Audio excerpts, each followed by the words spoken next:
welcome to Money Making Sense, the show that talks about all things money. I'm live in Sundance, and we're at the Music Lodge, and I have with me Amy Scott. She is director of Hal. So welcome to the show. Thank you. My pleasure. So I am actually really excited. This is actually a documentary about Hal Ashby. Correct. And for those who don't know the name, most people know his movies. He was very well known in the 70s. So why don't you tell us a little bit about his films, and then what attracted you to him as a subject matter? Sure. Well, he made a string of about 7 near-perfect films from 1970 to 1979. That was Harold and Maude, The Last Detail, Coming Home, Bound for Glory, The Landlord, Being There. I think I did that out of order, but they're all fabulous films that were all nominated for Academy Awards for various positions. He was definitely in the guard of the new Hollywood, the American, the renaissance of filmmakers in the 70s, but he never really achieved the same sort of like cult status as like Scorsese or George Lucas or Robert Altman even, that sort of came out of that era. And so I was interested in his story. I was interested in sort of what happened to him after 1980.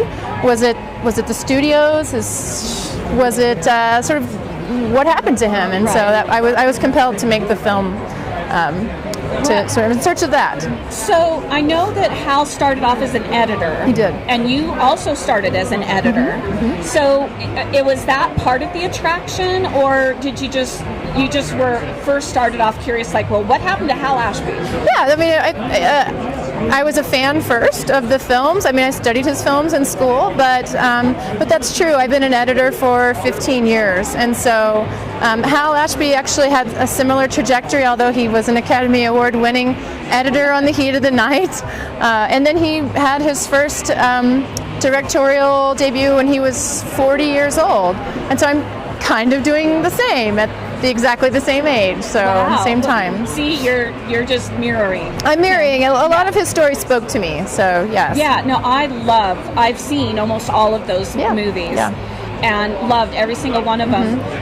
I sort of liken him, I mean, I know he didn't really, like you said, he didn't achieve the cult status as Martin Scorsese, but do you feel that maybe it's because he didn't know the value of his own work personally? I know he was sort of a taskmaster. He was a taskmaster. I think he was controlling in the best possible way, was that he respected what he was doing so much, and he could not compromise his vision.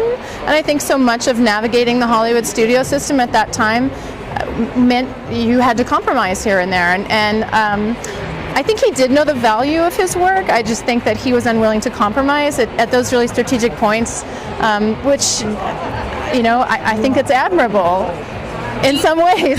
Do you think that type of movies that he made back in the 70s, would they fly in Hollywood now? First, yeah, but because we've seen a renaissance. I mean, Hollywood's like, there's giant tentpole films that are, just sequel upon sequel and remakes. But then we've got filmmakers like Alexander Payne and David O. Russell and Lisa Cholodenko that are making the same sort of intimate, character-driven narratives. And that's the same sort of films that Hal Ashby made, and they're tapping into the same humanity and the same empathy and a lot of the same traits. So yeah, I think if he was still here, I would have loved to have seen what he was doing. Right. And why don't those movies, those character-driven movies, make as much money at the box office as, those big blockbuster sequel after sequel films that you talk about?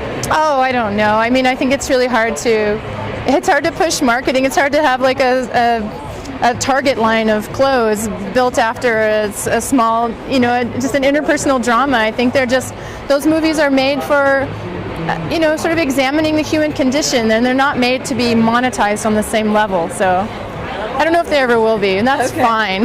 Well, at least in that area, I know we're having a renaissance now. Yeah. But in the late 70s, I kind of blame Steven Spielberg and George Lucas for killing off the type of films that Hal Ashby was doing. Sure, they did. I would say the same thing. But those movies are great films. As much as it was like the studios became more corporate entities.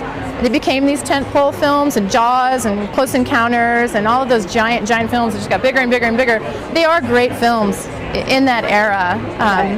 But yeah, he just didn't make that kind of story. So what happened to Hal Ashby after 1979? He just sort of disappeared. He didn't disappear, and that's what we examined. He went on to make 4 or 5. He made Looking to Get Out, Secondhand Hearts. He did a lot of concert films. He did a concert film for Neil Young, one for the Rolling Stones. But they weren't successful in that the studios became really wary of his work methods, which, because he came from an editing background, he would constantly roll a lot of film, and that was part of his process, and improvisation was a part of his process, and that did not jive with the way that the studios were set up at that time. It all sort of rolled over in the 80s, and the artists lost a lot of control, and they lost, to some extent, I think, respect to sort of take those process-driven methods forward. So it was a culmination of them removing power from him, and actually, in some cases, taking the film away from him and cutting it themselves. That happened, and a lot of legal problems, and then he had cancer. So it was a really unfortunate ending. But we're left with his legacy and this incredible body of work, and that's what I really hope people walk away with. And was he able to monetize any of his success during the 70s when it was happening? Do you know?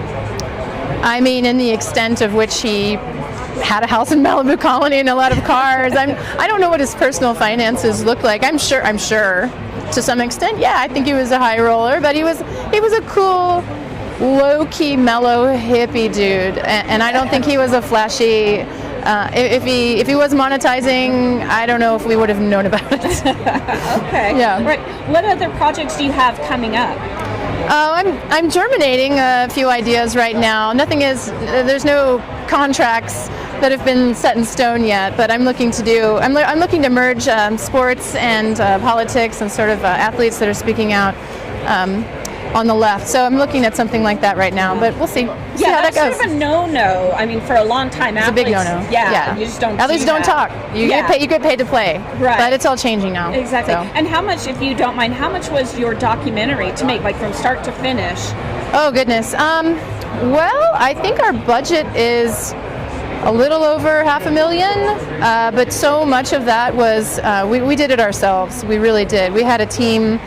My team is incredible, and they're all filmmakers in their own right. So, we shot for a long time. I edited for 4 years. There's when the money was spent on music and sort of the more archival-driven clips and things like that. Okay, so this is a 4-year labor of love. Yes. And now I think it's almost 5 years in the full stretch, yeah. Wow. And so now it's at Sundance? Yes. Have you had the premiere yet? No, it's on Monday at 11:30 at the Mark. At the Mark. Mm-hmm. Okay, well, we're going to set our calendars. Monday, the Mark. Hal, we definitely want to see that because I love Hal Ashby's movies. Wonderful. So I'm so glad that you are bringing him back into the public eye. Well, I'm happy that you're happy. So this is great. Thank you. Thank you. Amy Scott, the director of Hal, and thank you for listening to Money Making Sense.